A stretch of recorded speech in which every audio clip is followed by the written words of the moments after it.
میں آپ کو بتا رہا ہوں بہت سی چیز رپورٹ ہی نہیں ہو رہی اور میڈیا کو اجازت نہیں کہ وہ رپورٹ نہ کرے. اس حد تک اس وقت الرٹ جاری ہے.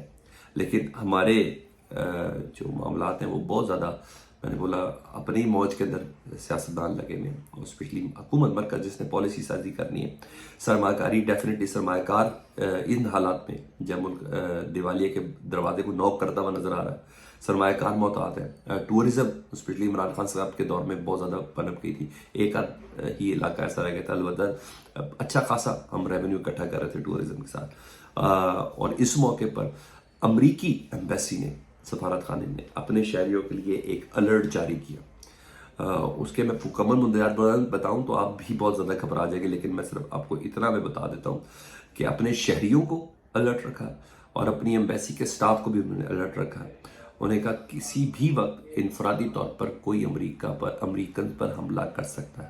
اور سائٹ انہوں نے ٹینٹیٹو بتائی ہے کرسمس کی چھٹیوں پہ میریٹ ہوٹل. انہوں نے کہا میریٹ ہوٹل میں نہیں جانا، کیونکہ بڑے ہوٹلز میں کرسمس ٹریز وغیرہ اور یہ پارٹیز وغیرہ ساری چل رہی ہوتی ہے، اور اس حوالے سے الرٹ ہے. اور بھارت نے بھی اس الرٹ کو بہت زیادہ سرکولیٹ کیا ہوا. میں مختلف سائٹس دیکھ رہا تھا تو بھارت نے بھی اس کو کہا کہ پاکستان اس وقت دہشت گردی کی نظر ہو چکا ہے.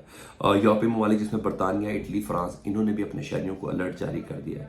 یہ بڑی معنی خیز ایکٹیویٹیز ہیں جو اچانک ہو گئی ہے. اور مگر دکھ یہ کہ ابھی تک حکومت نے نیشنل سیکیورٹی کمیٹی کی میٹنگ کال نہیں کی. انہوں نے کرنی بھی نہیں ہے. اب ان کا یہ تپڑ بھی نہیں ہے نا. اب کریں گے آرمی چیف. یہ میں آپ کو خبر ایک بار پھر دے رہا ہوں، army chief national security committee کی میٹنگ کال کرنے جا رہے ہیں. اگلے چند دنوں میں ہو جائے گا. ملٹری آپریشن کا آغاز ہو چکا ہے. مجھے بڑے اچھے سے یاد ہے کہ رد الفساد کی اپروول نیشنل سیکیورٹی کمیٹی میں بہت بعد میں ملی، جس کا کریڈٹ نواز شریف صاحب لیتے رہے، لیکن اس کا آغاز بہت پہلے ہو چکا ہوا تھا. جی ہاں، اس کا آغاز بہت پہلے ہو چکا ہوا تھا. تو یہ سب تو چیزیں چل رہی ہیں، مگر سرٹن پہ جب بیک ہوتی ہے نا ریاست کو، حکومت کی، تو پھر بجٹس بھی چلتے ہیں. جب بجٹ چلتے ہیں تو پھر کھول کے آپ کو آخری یہ جنگ لڑنی ہوتی ہے. تو نیشنل سیکیورٹی کمیٹی کے اجلاس کی جو اپروول ہے نا، وہ بڑا میٹر کرتی ہے جی اس کے اندر. تو اتنی تو میں آپ کو خبر دے رہا ہوں کہ اب آرمی چیف کی ڈیمانڈ کے اوپر یہ اجلاس آنے والے دنوں میں ہو رہا ہے. اس میں عمران خان صاحب بھی بیچ میں ہوں گے. اس میں بہت سے لوگ اب ٹیبل کے اندر اوپر بیٹھیں گے. ہاں، یہ سب سیاستدانوں کے اکٹھے ہونے کا وقت ہو گیا. یہ مضبوط ریاست ہوگی تو یہ لوگ سیاست کر سکیں گے. جب پاکستان ہی ہل رہا ہوگا تو سیاست کیسی ہوگی؟ تو اس وقت اس پیرائے کے اوپر چل رہا ہے جی. مزید سن لے جی. یہ تو چیز ہوگی. باقی میں تھوڑی سیاسی منظرنامے سے بات کروں تو عمران خان صاحب کی رات کو بھی سینئر صحافیوں سے ملاقات ہوئی ہے. اس میں کچھ نئی چیزیں سامنے آئی ہیں اور اعتماد کے ووٹ کے اوپر بات ہوئی ہے. اور صحافی نے سوال کیا کہ لاہور ہائی کورٹ کے جو فیصلے ہیں، جو فیصلہ ہوا ہے وہ بڑا میٹھا ہوا ہے پی ٹی آئی کے لیے. پی ٹی آئی کو تو بالکل ہر چیز کی اجازت مل گئی ہے، تو کیا اسٹیبلشمنٹ اس کے اندر انوالو ہے؟ انہوں نے کہا نہیں، میرا اسٹیبلشمنٹ سے کسی قسم کا کوئی رابطہ نہیں ہے. خان صاحب نے اس پر بولا تو جو الزام لگا رہے تھے نا کہ شاید لاہور ہائی کورٹ کے فیصلہ کے بعد کوئی اسٹیبلشمنٹ کے ساتھ کوئی ایسی بات ہوئی، انہوں نے کہا ایسا کچھ نہیں ہے. اور انہوں نے یہ بھی بتا دیا کہ تحریک اعتماد جو ہے نا، جو اعتماد کا ووٹ لیں گے نا پرویز رائی صاحب، وہ 11 جنوری سے پہلے ہی لیں گے.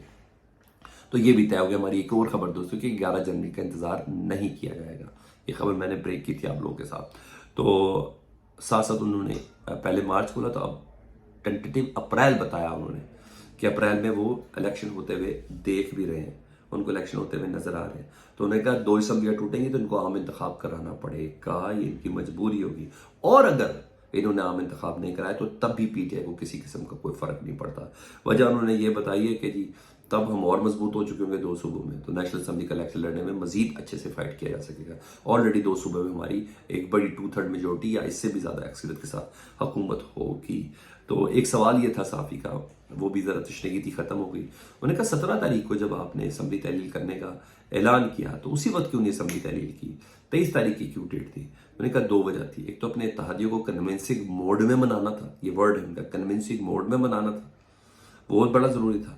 دوسرا، صدر مذاکرات کر رہے تھے، اسحاق ڈار والے جو مذاکرات تھے جس میں ایاز صادق کی ملاقات تھی، جو پاکستان میں وزیر قانون طارق صاحب جو مل رہے تھے صدر مملکت سے، انہوں نے کہا وہ مذاکرات بھی ہو رہے تھے، تاکہ ان کو میں نے تھوڑی مہلت دی تھی کہ وہ اس دوران اپنا کوئی فیصلہ کرنا تو وہ کر لیں. تو یہ بیسکلی وجہ تھی اور کچھ بھی نہیں تھی. وہ میں نے آپ کو بتایا کہ حجتیں تمام ہو رہی تھی. تو خان صاحب بڑے کلیئر ہے اور حکومت اپنی مستی میں لگی ہوئی ہے. جہاں دہشت گردوں سے مقابلہ کرنا ہے وہاں عمران خان صاحب کو دہشت گرد سمجھا جا رہا ہے، اور وہاں جہاں دشمن انڈیا اور دیگر کی چالوں کو سمجھ رہا ہے وہاں عمران خان صاحب کی سیاست کو سمجھنے کی کوشش کی جا رہی ہے. اور یہ میں محض لفاظی نہیں کر رہا، آن گراؤنڈ آپ اس چیز کے وٹنس ہیں. اگر کسی کو شک ہے تو مجھے کمنٹ سیکشن میں ضرور بتا دیں. اجازت دیجیے اور ریکویسٹ ہے کہ چینل دیکھ رہے تو چینل سبسکرائب کر دیں. اللہم صلی علی محمد و آل محمد.